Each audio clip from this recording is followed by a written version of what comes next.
जोहार साथियों, मैं संजीत आप सभी को अपने परिवार सॉल्यूशन ऑफ संजीत में स्वागत करता हूं। और आज का जो टॉपिक है वो है हमारा जो प्राचीन काल में झारखंड।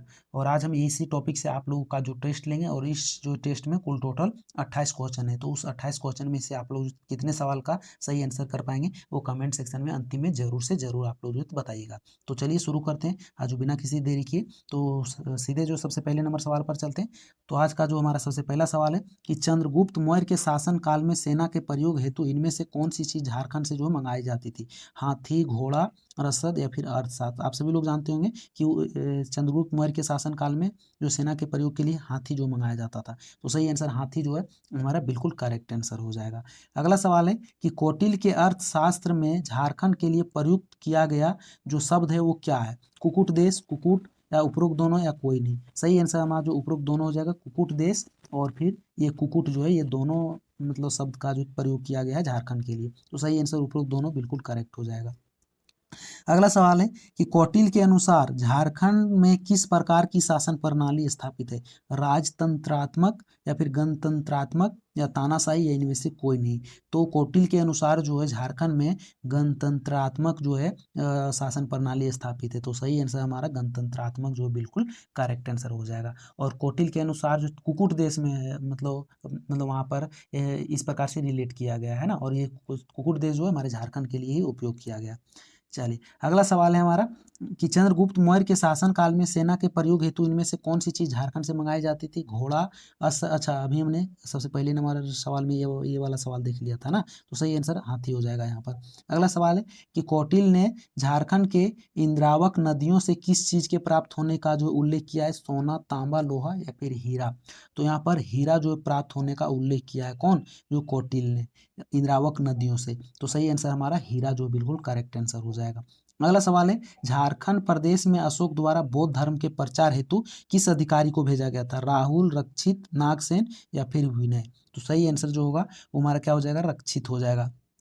अशोक के द्वारा जो बौद्ध धर्म प्रचार के लिए जिनको भेजा जाता था वो अधिकारी को का नाम क्या था, रक्षित था। तो सही आंसर रक्षित हो जाएगा। अगला सवाल है कि किस मौर्य सम्राट के कलिंग अभिलेख में झारखंड के संबंध में वर्णित है कि इस क्षेत्र के जनजातियों को मेरे धर्म का आचरण करना चाहिए। चंद्रगुप्त के द्वारा ये चीज कहा गया था, बिंदुसार, अशोक या फिर समुद्रगुप्त। सही आंसर जो होगा वो हमारा अशोक हो जाएगा। मतलब अशोक जो यहाँ पर बोला जा रहा है किस मौर्य सम्राट के, तो जो कलिंग अभिलेख, तो अशोक के कलिंग अभिलेख में जो है झारखंड से संबंधित जो है उसमें वर्णित किया गया। और वर्णन क्या है कि इस क्षेत्र के जनजातियों को मेरे धर्म का जो है आचरण करना चाहिए, है ना। तो सही आंसर यहाँ पर अशोक हो जाएगा। अगला सवाल है हमारा कि अशोक द्वारा जनजातियों के बीच बौद्ध के प्रचार के लिए जिसे भेजा जाता था उसे क्या कहते हैं। कापसी, आठवीं, संघी या फिर सन्यासी। तो देखिए आठवीं मतलब आटव, यहाँ पर एक और आप लोग याद रख सकते हैं आटव, या फिर इसके जगह पर आठवीं भी रहे तो सब एक ही है। ये फैक्ट भी आप लोग को याद रखना, आठवीं रहे, आटव रहे या फिर आठवीं के तीनों एक ही है। तो अगर आठवीं की जगह पर ये दोनों रहे तो ये सबको भी सही आंसर कर देना है ना। तो ऑप्शन नंबर बी जो है हमारा बिल्कुल करेक्ट आंसर है। और ये तीनों में से एक ही ऑप्शन रहेगा, या तो ये तीनों रहेगा तो उपरोक्त सभी रहेगा, है ना। चलिए अगला सवाल क्या है हमारा कि झारखंड की किस स्थान से रोमन साम्राज्य के सिक्के जो है प्राप्त हुए। रांची से, पलामू से, हजारीबाग से या फिर सिंहभूम से। यहाँ पर जो सिक्के में आप लोग को तीन चीज याद रखना है। एक हमारा रोमन साम्राज्य के सिक्के और इंडो सिथियन के सिक्के और कुषाण कालीन के जो सिक्के, ये तीन सिक्के आप लोग को याद रखना है ना। तो यहाँ पर पूछा जा रहा है रोमन साम्राज्य के, तो रोमन साम्राज्य के जो सिक्के प्राप्त हुए हैं वो कहाँ से, सिंहभूम से प्राप्त हुए। तो सही आंसर हमारा जो सिंहभूम हो जाएगा। अगला है हमारा निम्न में से झारखंड के किस स्थान से इंडो सिथियन सिक्के प्राप्त हुए। जमशेदपुर, साहेबगंज, चाईबासा या फिर गुमला। यहाँ पर इंडो सिथियन सिक्के की बात किया जा रहा है तो ये जो है चाईबासा में मतलब मिले हैं। तो सही आंसर चाईबासा हो जाएगा। अगला सवाल है झारखंड के निम्न में से किस स्थान से कुषाण कालीन सिक्के प्राप्त हुए। खूंटी, रांची, सिमडेगा या फिर गुमला। तो ये जो है रांची से प्राप्त हुए, है ना। कुषाण कालीन सिक्के की बात किया जाए तब ये हमारा रांची हो जाएगा। और ये क्षेत्र जो है कनिष्क के जो प्रभाव में था उस समय। तो सही आंसर हमारा रांची बिल्कुल करेक्ट हो जाएगा। अगला सवाल है कि हजारीबाग के किस स्थान से गुप्तकालीन पत्थरों को काटकर बनाए गए मंदिर प्राप्त हुए। इसको से, इचाक से, मधुही पहाड़ से या फिर सतगावा पहाड़ से। यहाँ पर बोला जा रहा है कि गुप्तकालीन पत्थरों को काटकर जो बनाया गया मंदिर प्राप्त हुआ वो कहाँ से प्राप्त हुआ है। तो वो हमारा क्या हो जाएगा मतलब सही आंसर जो मधुई पहाड़ हो जाएगा, है ना। यानी ऑप्शन नंबर सी जो है वो हमारा बिल्कुल करेक्ट आंसर हो जाएगा। अगला सवाल है, झारखंड के मुंडा पाहन यहाँ पर कॉमा कर लीजिएगा, मुंडा पाहन तथा महतो व भंडारी जो प्रथा किस काल की देन माना जाता है? मौर्य काल, गुप्त काल, सल्तनत काल या फिर मुगल काल? अभी हम लोग कौन से काल में चल रहे हैं? तो अभी हम लोग गुप्त काल में चल रहे हैं, है ना। तो हमारा सही आंसर गुप्त काल ही होगा। गुप्त काल की ही देन माना जाता है मुंडा पाहन और जो महतो और भंडारी जो प्रथा है, इसकी मतलब इसे जो गुप्त काल की देन माना जाता है। अगला सवाल है हमारा कि समुद्रगुप्त के शासन काल में झारखंड का उल्लेख किस नाम से किया गया? आटविक, मुरुंड, कुकुट देश या फिर कीकट प्रदेश? तो यहाँ पर बोला जा रहा है समुद्रगुप्त के बारे में, है ना। तो समुद्रगुप्त के शासन काल में छोटा नागपुर को वहां पर जो मेंशन किया हुआ कि छोटा नागपुर को मुरुंड देश कहा गया है। तो सही आंसर हमारा मुरुंड देश जो है बिल्कुल करेक्ट आंसर हो जाएगा। क्लियर है। अगला सवाल है कि निम्न में से किसे यानी किस गुप्त शासक ने पुनर्वर्धन को अपने साम्राज्य में मिला लिया, जिसमें झारखंड का विस्तृत क्षेत्र जो शामिल था? वो तो कौन से गुप्त शासक थे? श्रीगुप्त, कुमारगुप्त, चंद्रगुप्त या फिर समुद्रगुप्त? अभी हम लोग समुद्रगुप्त के बारे में जो है जो पढ़ रहे हैं। और ये फैक्ट भी आप लोग को याद रखना है कि समुद्रगुप्त को भारत का नेपोलियन भी कहा जाता था, है ना। तो एक चीज भी याद रखना। तो सही आंसर यहाँ पर समुद्रगुप्त हो हाँ, तो हमारा अगला सवाल क्या है कि चंद्रगुप्त द्वितीय के शासन काल में भारत आए चीनी यात्री फाहियान ने झारखंड के लिए किस शब्द का प्रयोग किया गया? आप सभी लोग राइट आंसर करेंगे, तब तक हम इसके बारे में और बताते हैं। देखिए यहाँ पर बोला जा रहा है कि चंद्रगुप्त द्वितीय के शासन काल में भारत आए कौन? चीनी यात्री। तो कब आए ये भी सवाल में आ सकता है। तो 405 ईस्वी में जो है ये भारत आए थे चीनी यात्री, है ना। ये चीज ये हमारा इंपॉर्टेंट हो जाता है, तो इसे भी आप लोग याद रखिएगा। उसके बाद बोला जा रहा है कि ये जो फाहियान जो आए थे यहाँ पर, तो झारखंड के लिए किस शब्द का इनके द्वारा जो प्रयोग किया गया था? तो इनके द्वारा कुकुट लाड का जो प्रयोग किया गया था। तो सही आंसर हमारा कुकुट लाड हो जाएगा। अगला सवाल क्या? अगला सवाल है कि झारखंड के निम्न में से किस स्थान पर गुप्तकालीन पुरातात्विक अवशेष जो है प्राप्त नहीं हुए? तो यहाँ पर नहीं हुए वो जो बात किया जा रहा है। तो सतगावा से क्या चीज मिला है? सतगावा कहाँ पर पड़ता है? कोडरमा डिस्ट्रिक्ट में पड़ता है ना। कहाँ पर? कोडरमा डिस्ट्रिक्ट में। और यहाँ से क्या चीज जो है कि मिला है? तो मंदिरों के अवशेष मिले, ये चीज याद रखना है। और पिठोरिया से क्या मिला? ये जो है रांची में पड़ता है ना, रांची में पड़ता है। और यहाँ से जो मतलब कि मिला है वो पहाड़ी पर स्थित जो है कुआं मिला है। क्या चीज? पहाड़ी पर स्थित कुआं मिला है। और मधुही पहाड़ की बात किया जाए तो ये हजारीबाग में पड़ता है। कौन से डिस्ट्रिक्ट में? हजारीबाग में जो पड़ता है। और यहाँ से क्या मिला है? तो पत्थरों को काट कर बनाए गए जो मंदिर है उसी के अवशेष मिले हैं। और वेणु सागर में कोई मतलब गुप्तकालीन के पुरातात्विक अवशेष नहीं मिले। तो सही आंसर हमारा वेणु सागर ही हो जाएगा। अगला सवाल है, गुप्तकालीन से संबंधित निम्न कथनों में से कौन सा कथन सत्य है? रांची के एक निकट पिठोरिया पहाड़ पर गुप्त काल से संबंधित एक कुआं मिला है, बिल्कुल सही है ना। उसके बाद सतगावा पहाड़ी से के प्राप्त मंदिरों के अवशेष उत्तर गुप्त काल से संबंधित है, चलिए ये भी सही है। उपरोक्त दोनों कथन सत्य हो जाएगा, ऑप्शन नंबर बी जो बिल्कुल करेक्ट हो जाएगा।